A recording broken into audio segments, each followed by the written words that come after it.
The Merode Altarpiece by Robert Campin is an Annunciation triptych full of symbolic meaning that was intended to lead the faithful into deep contemplation of the mysteries of Christ, leaving heaven to become a man. In this post, we will be exploring the backstory and context of the work. If you wish to learn more about the iconography and hidden meanings in the piece, I have another video devoted to that topic. Robert Campin was also known as the Master of Flamel. One of the first great masters of the Flemish and early Netherlandish school, his works exemplify the characteristics of the Northern Renaissance. Robert Campin was a well-known and well-documented painter during his life. Despite this, it has only been recently that he has received recognition by art historians. Part of this was due to the fact that Campin was routinely referred to as the Master of Flamel. Before the identity of Robert Campin was confirmed, this work was listed as painted by the master of the Merode Altarpiece. There was confusion over the Master of Flamel, Master of the Merode Altarpiece, and Robert Campin. Were they the same person? It is easy to take for granted that the label on a work is a certainty. The reality is often attributions are best guesses, and as more information is discovered, changes have to be made. In this case, 3 similar paintings were found that were Campin's, and those allowed the Merode Altarpiece to be added to the body of work attributed to Robert Campin. Due to the confusion, in the past, many of his works have been attributed to other artists. Some are still disputed. He didn't routinely sign his paintings, and when he did, it was often on the frame. Frames do not always survive, so without a signature, experts must resort to detective work and make a best guess. As more information comes to light, new evaluations are made. The Merode Altarpiece was painted in 1425 and is a small portable work intended for personal devotions. The work is a triptych, meaning it has 3 panels that are hinged so that the side paintings can be folded in. When the Merode Altarpiece is displayed unfolded, the work is 2 feet high and 4 feet wide. This size meant the work could be easily transported and displayed in a home. The central panel was painted first, probably without a commission. The artist would choose a popular theme, paint it, and then once it was purchased, the side panels would be added with any details the new owner wished added in.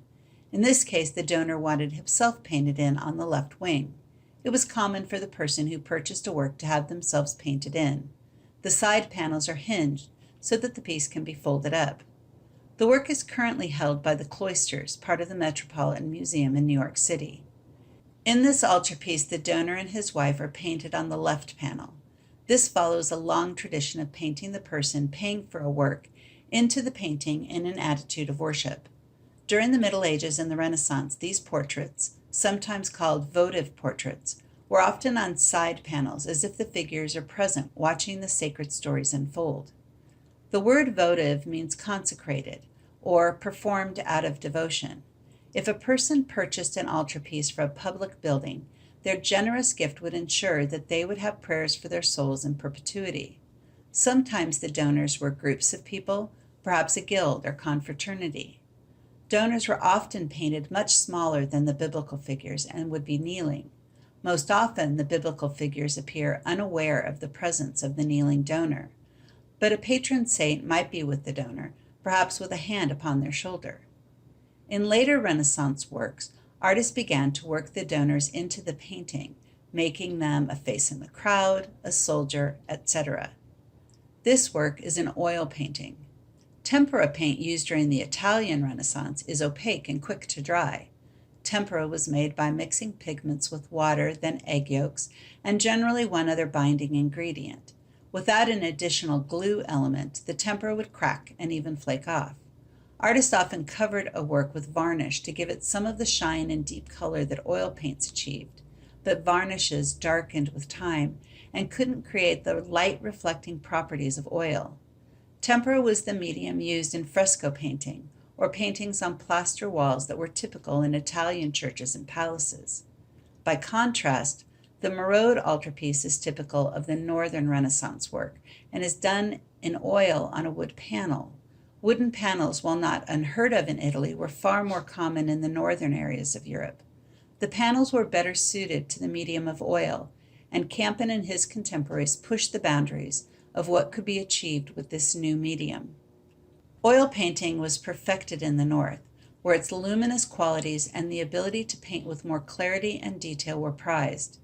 Pigment is suspended in an oil, typically linseed. This allows a higher pigment load and deeper colors. The oil also allows a great deal more variation in color, which meant artists could paint with greater precision. Oil is translucent. Light can pass through it. When applied in layers, artists could create a great deal of depth and shadow, creating effects similar to deeply colored jewels. They could slowly build up layers, solving a bit of the mystery behind those fine, filmy layers as sometimes seen. Oil dried slowly, and this allowed artists more freedom to correct and change as they worked. These layers of paint gave objects a depth and beauty that was startling to a world used to the flat appearance of tempera paint. Northern painting is especially noted for its use of light and color, which was largely possible by the adoption of oils. I am drawn to the work of these northern artists because I prefer the clear, intense colors and crisp light. Once you become familiar with several northern painters, they are easy to identify. There is a distinctive feel that is hard to define with words. As we examine Campin's work more closely, note the colors and the play of light. It's gorgeous. Of course, in reproductions, you lose the play of light through the oils, and the exquisite details are hard to appreciate. But even in a reproduction, it gives us a hint of the depth of color achieved. When viewed in person, works like this one take the breath away. I hope you will have the opportunity to view some in person. Beyond the actual paint, there are a few other characteristics of Northern painting to keep in mind. The Northern Renaissance developed independently in ways that differed from the Renaissance in Italy. In Italy, the combination of religion, humanism, and classicism was key. This meant ancient architectural details and an emphasis on linear perspective and aerial perspective were emphasized. In classical art, the artist tried to trick the eye, to fool the viewer, that they were looking at the real thing. They also valued mythical and biblical figures, not everyday events or people. In Northern art, classical elements are missing. Religion and humanism are evident, but without the classical elements. Artists in the North approached the subjects of their paintings differently. There was an interest in and elevation of everyday life, not just the heroic moments of history or myth.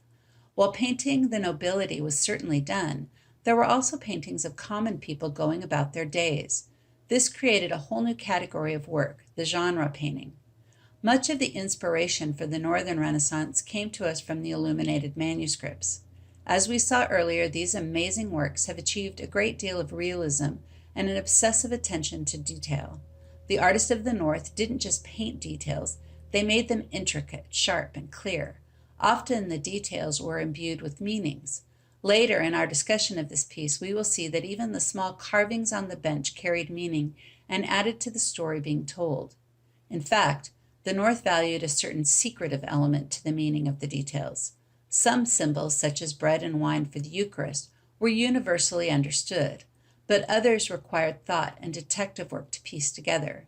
This intellectual exercise was meant to extend the contemplative value of a work. There was always more than meets the eye, more to discover the longer one considers a painting. The hidden meanings within this work are so extensive, I've dedicated another video to their discussion. You can find it on my YouTube channel. If you've enjoyed this video, please like and subscribe so that you won't miss upcoming art videos. Art expands our perception of the world, and as an educator, I found art history to be a secret tool I can use to reach students and help them understand other cultures and periods of history.